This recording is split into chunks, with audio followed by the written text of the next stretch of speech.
Catania, muore una picciridda appena nasciuta per mancanza di posti letto. Palermo, un picciotto di 24 anni ammazzato in discoteca per motivi futili. Amminazzi dell'ISIS e della Libia proprio in faccia alla Sicilia. Italia, paesi di terzo mondo per libertà di stampa. Spettacolo, i cantanti siciliani vincono a Sanremo. Benedica a tutti, vediamo insieme a ciò che succedeva nelle ultime 2 settimane. Lo passato 12 di febbraio morì una picciridda appena nasciuta che aveva problemi alla respirazione, perché non riusciva a trovarci un posto in terapia intensa tra gli ospedali della Societate, Catania, e manco nei di tutta la provincia. La per ammannare con l'ambulanza a Raosa, a 104 km, ma la picciridda morì durante il viaggio. Come sempre succede in questi casi, presto a cominciare le polemiche e le accuse reciproche.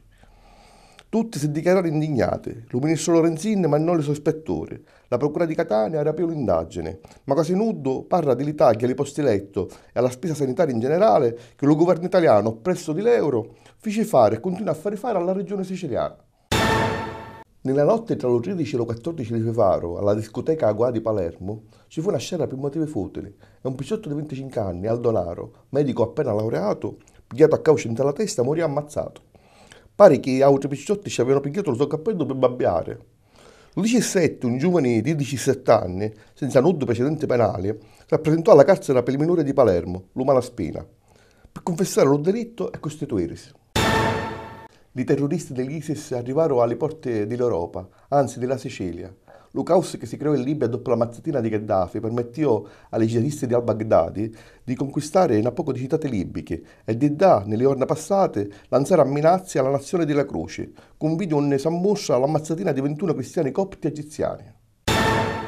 Lo passato 14 di febbraio si tenne a Messina una manifestazione di protesta contro la decisione delle ferrovie dello Stato di levare le treni tra Sicilia e penisola italiana. Il Movimento Popolare 14 di febbraio, organizzatore dell'evento, formato di associazioni, comitati, sindacati e partiti politici, scrisse un documento con una proposta per una nuova e moderna organizzazione di ferribotti. Parteciparono allo corteo una poco di sindaci, a cominciare di Chiddo di Messina, Renato Accorinti, e lo vicepresidente della regione siciliana Mariella Lobello, ma soprattutto migliaia di siciliani. Questa bandiera rappresenta tutti i lavoratori, chi vive in questa terra, una terra sotto attacco da un governo centrale, sotto tutti gli aspetti. L'ultimo è quello marittimo, perché devono eliminare l'autonomia, ci devono commissariare, stanno distruggendo il popolo siciliano e chiunque vive in quest'isola. Noi siamo isole e non dobbiamo essere isolati, cosa che loro ci stanno obbligando. Non abbiamo trasporto aereo, ferroviario, marittimo. Svittoliamo le bandiere!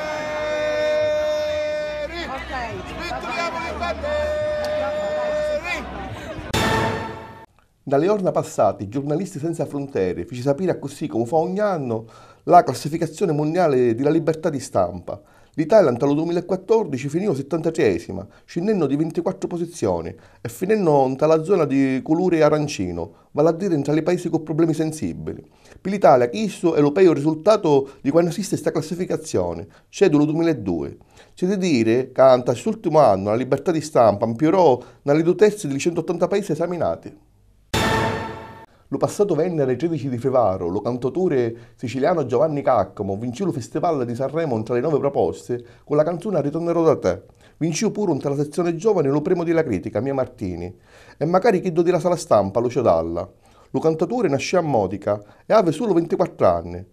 Lo giorno appresso, tra le big, vince lo gruppo Il Volo con la canzone Grande Amore. E magari caccia è tanta Sicilia. Uno dei tre tenori, Piero Barone, è di Naro, vicino a Girgenti. E Nautri, Ignazio Boschetto e di Marsala.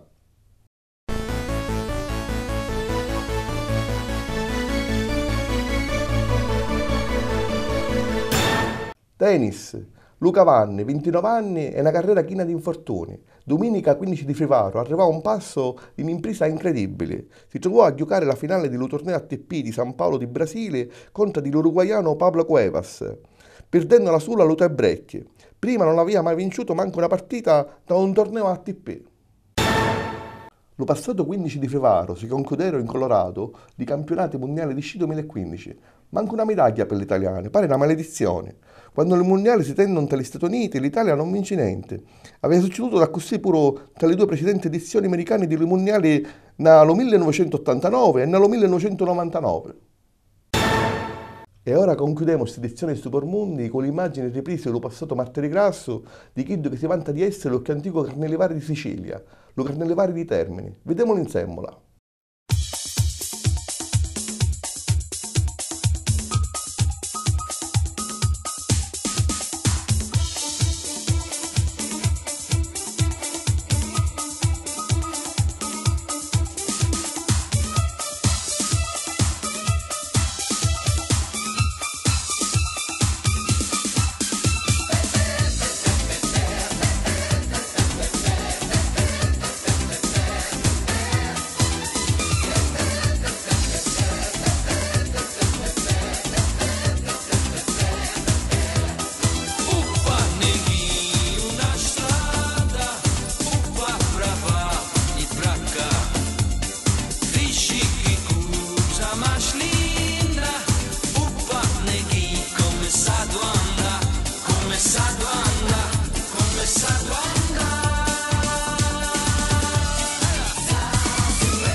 Questo è tutto per questa puntata.